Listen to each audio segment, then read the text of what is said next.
Sirens echo somewhere in the distance, the kind of late-night sound Memphis racers know all too well.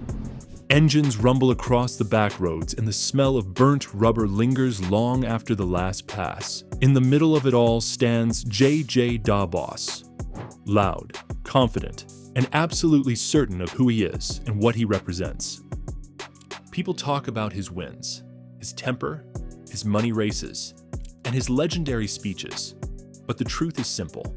None of that explains why he runs the streets. The way he does, JJ wasn't shaped by fame or television contracts. He was shaped by survival, long before anyone outside of Memphis ever knew his name. Everyone sees the bravado. Everyone hears the shouting and the trash talk, but few understand the pressure behind it. The responsibility of keeping a crew together, keeping the races fair by his standards, and keeping the Memphis name respected in a world where respect is currency. Conflicts with rival crews, tense race night arguments, and moments where voices rise high enough to shake the night have followed him for years. JJ doesn't shy away from confrontation. He leans into it because in his world, you win authority the same way you win races, by refusing to back down. He's been knocked down, hurt, bandaged, criticized, and praised in equal measure. Yet he keeps pushing forward because quitting was never an option where he grew up. For JJ, racing is not a hobby or a show. It is the foundation of his identity, a code he learned young and refuses to break. And that's where the real story begins. The deeper truth behind JJ Boss's empire has nothing to do with speed. It has everything to do with how far he was willing to go to survive his world, and how far he's still willing to go to protect the one he built. Tonight, we pull back the layers, the hustles, the leadership, the feuds that shaped him, the loyalty that defines him, and the darker side of the street culture that crowned him king. This is the story behind the reputation, the truth behind JJ's way. Before JJ Boss became a household name, he was simply a kid growing up on back roads where the rules were unwritten and the nights were long. Memphis wasn't an easy place to become anything. You had to carve your own path, and you had to do it fast. JJ was raised in a world where engines spoke louder than words, where survival meant moving quickly and thinking even quicker. And from the moment he could stand on his own, he was surrounded by people who believed that reputation was everything. He learned early that the streets had memory. They remembered who won, who lost, who talked big, and who couldn't back it up. Respect wasn't given. It was fought for, risked, and earned with every pass down a dusty back road. JJ figured out that if he wanted to be somebody, he had to be willing to push harder, drive faster, and talk louder than anyone else around him. The chaos of his upbringing didn't break him. It sharpened him. He watched older racers gamble their last dollar on a single run. He saw feuds start over 10 feet of asphalt. He understood that a person could lose a whole future in one bad shift. And somehow, that danger only made him hungrier. People around Memphis remember JJ as a kid who refused to sit still, who hustled anything with wheels, who'd bet on a race before he had a car worth racing. The roughness of his environment didn't intimidate him. It raised him. Every lesson he learned was taught not with words, but with consequences. By the time JJ reached adulthood, he didn't need a crowd to tell him who he was. The streets had already told him. They shaped him into someone who believed that control, loyalty, and courage weren't optional. They were survival tools, and that origin forged the foundation for the empire he would build decades later. Long before JJ Boss ever stood in front of television cameras or shouted across a start line, he lived the life of a hustler, the sort of person who could turn a broken-down shell into a running car, flip it, race it, and bet on it all in the same night. Money didn't come easy where he was from, so he created it.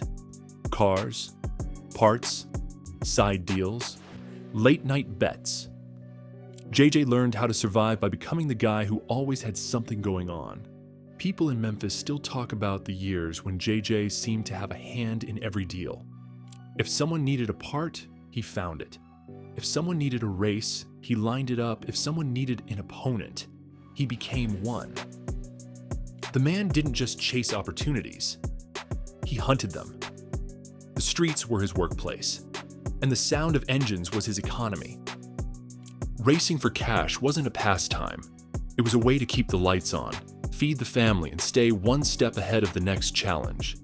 Every night was a negotiation. Every race was a test of nerve. JJ gambled with confidence because he believed in himself more than he believed in luck. It was that mindset, stubborn, bold, fearless, that earned him respect from people who didn't give respect easily.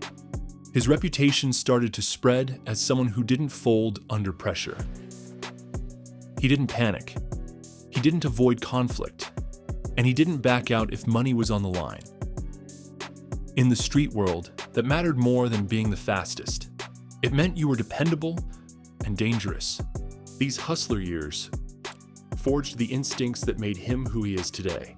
The sharpness, the suspicion, the ability to read people instantly, to know when someone was lying, and to call out a bluff before it cost him. Those instincts built the foundation for the Memphis team he would one day lead. But at the time, JJ didn't know he was building an empire. He was just fighting to survive another night. JJ Dawboss didn't become the leader of Memphis street racing by accident. He earned it through years of proving he wasn't just a driver. He was a strategist. Someone who could keep the peace, settle disputes, and still walk away with the money. Memphis racers started turning to him when they needed a decision made, a race organized, or a problem handled. Leadership wasn't something he asked for. It was something he grew into. He understood something most drivers didn't. Racing wasn't just about horsepower. It was about people. Crews weren't random groups. They were families, and families needed a backbone.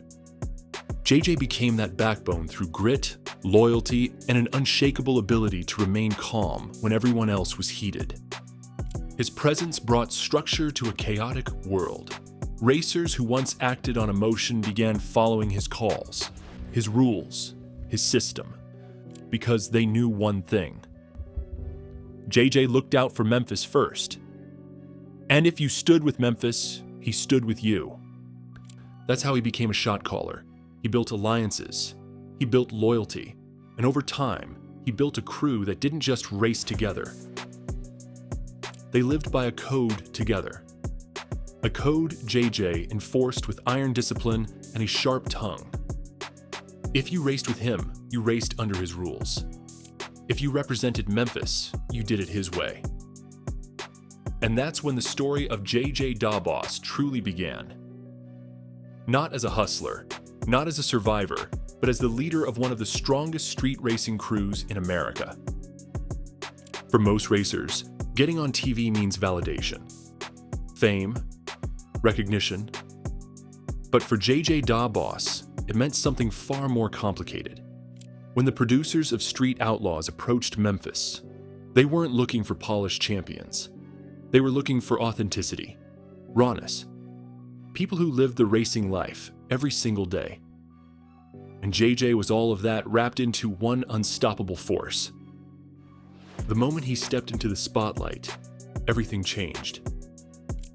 The world that used to belong only to Memphis suddenly opened to millions of viewers. JJ went from a local legend to a national figure almost overnight. But with the spotlight came pressure. The races got bigger, the stakes got heavier, and every word, every argument, every decision he made was now being dissected by fans, critics, and rival racers. He didn't soften for TV. He didn't adjust his style. Instead, he doubled down on who he was. The louder he got, the more people tuned in. The more people tuned in, the bigger the target on his back grew. Fame brought attention, but attention brought enemies. Old rivalries reignited. New rivalries formed instantly. Crews who never cared about Memphis before suddenly wanted to run against JJ just to say they beat the man at the center of the storm. JJ never ran from it.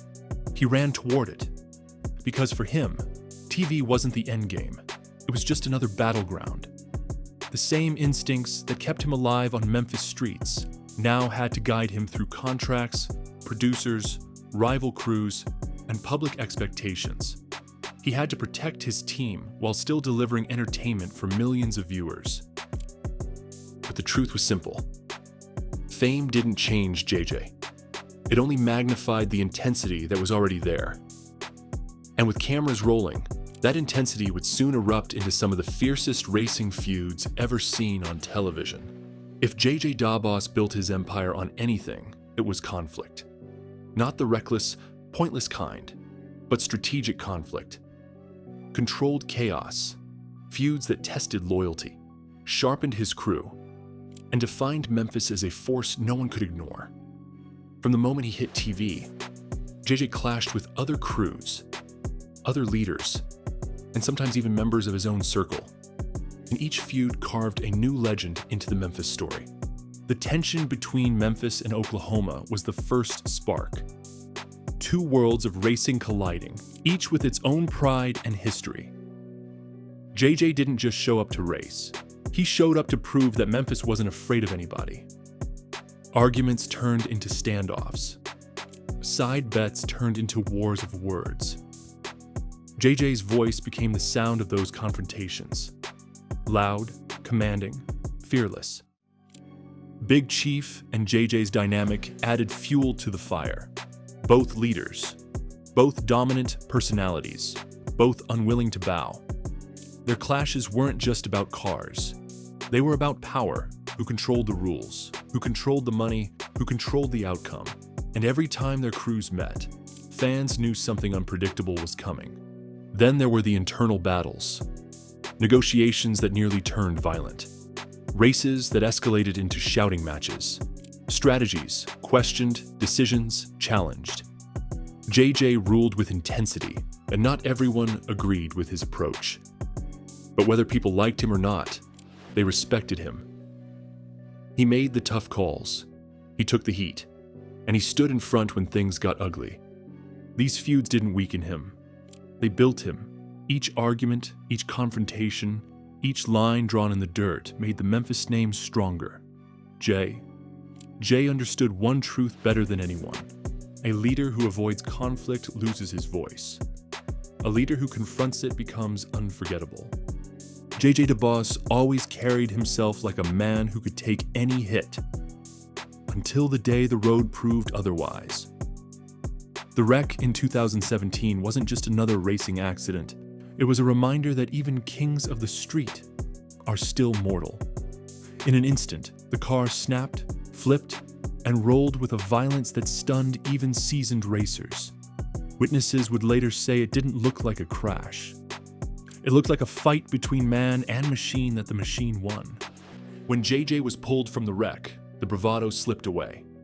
Pain replaced adrenaline. Vulnerability replaced certainty. And for a brief moment, the Memphis leader who always seemed unbreakable looked human.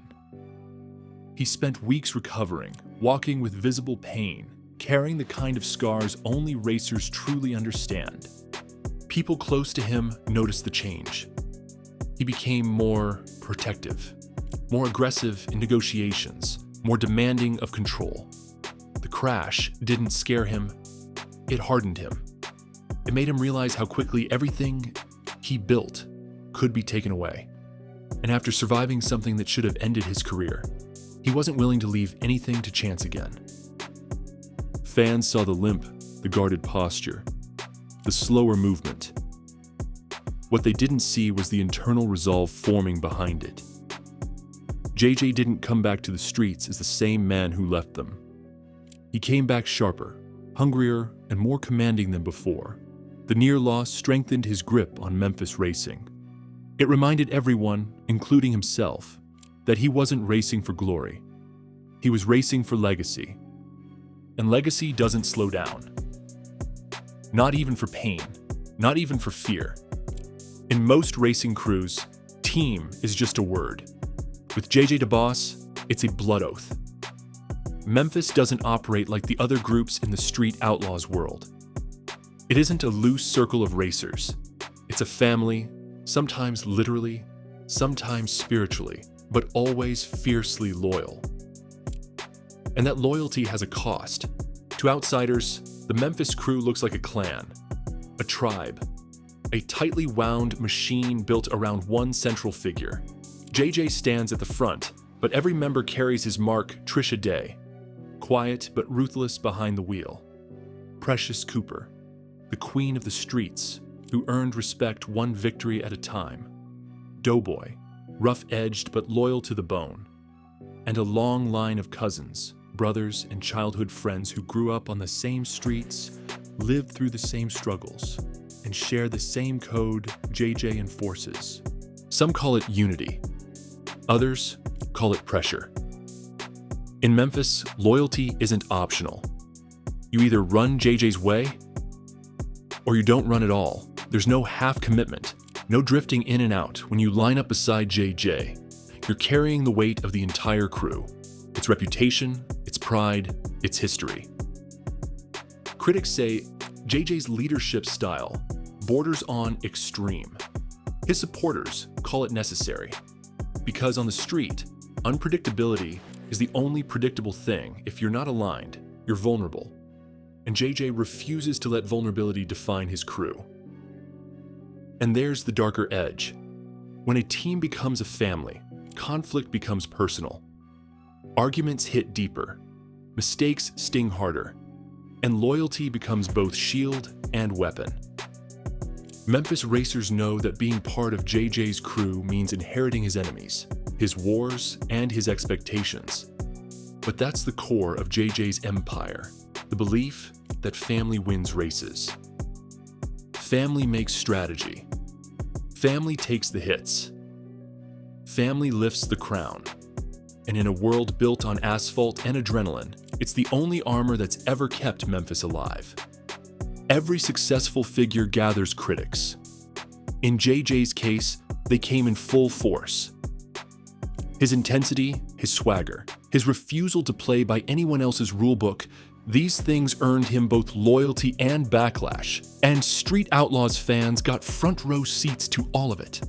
There were races where crowds surged too close, nights where arguments grew so loud production crews intervened, moments when bets exploded into heated disputes that played out on national television. JJ's arm drop starts became a flashpoint. Supporters called them tradition. Critics called them advantage. But no matter the opinion, one thing was clear. JJ's way was his way, and he wasn't about to change it for a camera crew or a rival racer. Within the racing community, rumors swirled about his strategies, delays to psych out opponents, negotiations that shifted at the last second, tactics that some saw as brilliant and others saw as manipulative. Nothing illegal, nothing reckless.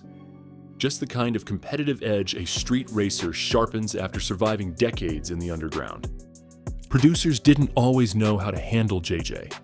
He pushed boundaries, resisted edits, challenged setups, and openly questioned calls. And when disagreements found their way into episodes, viewers saw raw, unfiltered conflict, the kind that made Memphis one of the most unpredictable chapters in the series. But what others called controversy, JJ called authenticity. To him, this wasn't reality TV. It was reality, just with cameras watching. He never pretended to be anything other than what he was. A street racer who clawed his way to the top with grit, stubbornness, and a refusal to bow to anyone. And whether people loved him or hated him, they kept watching.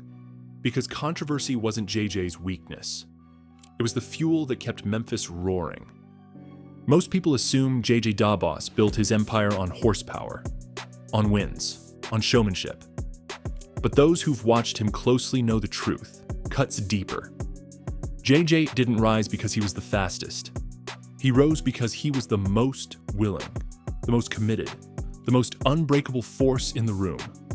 Every piece of the Memphis structure, its loyalty, its intensity, its strategy, flows from the same philosophy. Control your world, or someone else will. JJ lived a life where failure wasn't just disappointment. It was vulnerability. And vulnerability got you pushed aside, beaten, forgotten, or worse.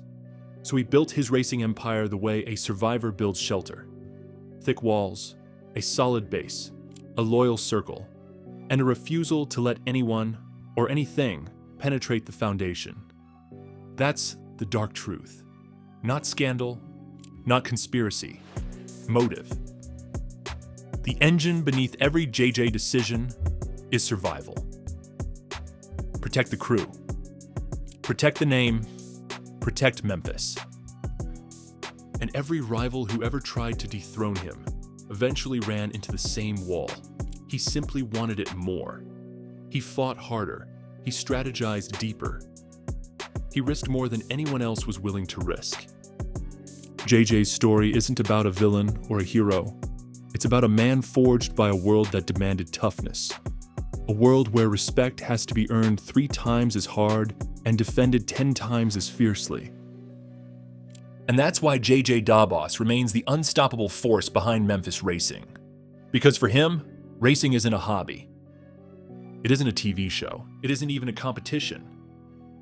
For JJ Dabos, racing is survival. And survival is a game he refuses to lose.